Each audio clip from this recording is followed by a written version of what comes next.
because the backwards way we look at so many things, how we think about and treat relapse is utterly insane. Is there a small benefit to it potentially?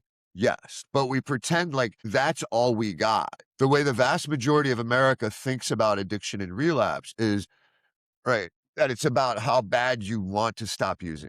We've known it's a disease for 70 years. We know it's the amygdala hijack. So what a person needs to do is rewire that. You can't will yourself over an amygdala hijack. That's not how anything works. But for some reason we think, again, I wish I was lying about this. And this is the vast majority of experts that I have met in working at over 30 facilities in a recovery 24 years. Again, I don't even consider myself clean. I definitely don't have 24 years clean. Nothing anywhere near that. I've relapsed hundreds of times.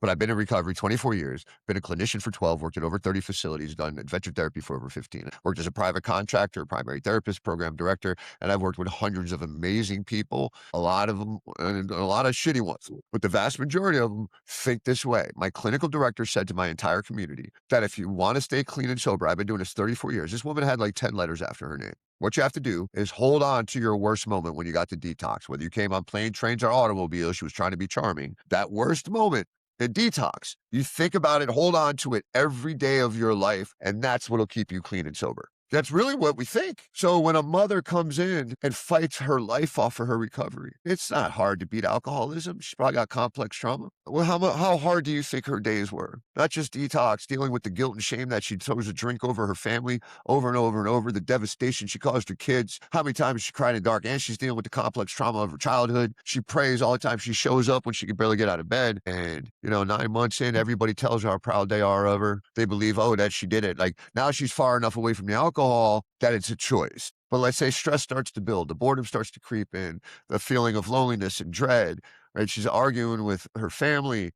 What happens here? The amygdala begins to swell, cuts off the activity to the prefrontal lobe. At a certain point, she gets into an accident on the way home. She gets a fight with her boss. Stress completely takes over. To tell me that the odds that a person in that extreme state, an addict, mind you, let alone a general person, an addict means that they have programmed their brain to exist in that emergency state at the highest of levels, that their literal brain pathology, when they have strong emotion, bypasses the prefrontal lobe, gets stuck in the amygdala. Her brain and body think she's about to die. They make her feel like she's about to die. So it overrides, and it goes, what is the thing that's going to save me? It's a drink. It's not a willpower issue. And this is where the whole point comes in.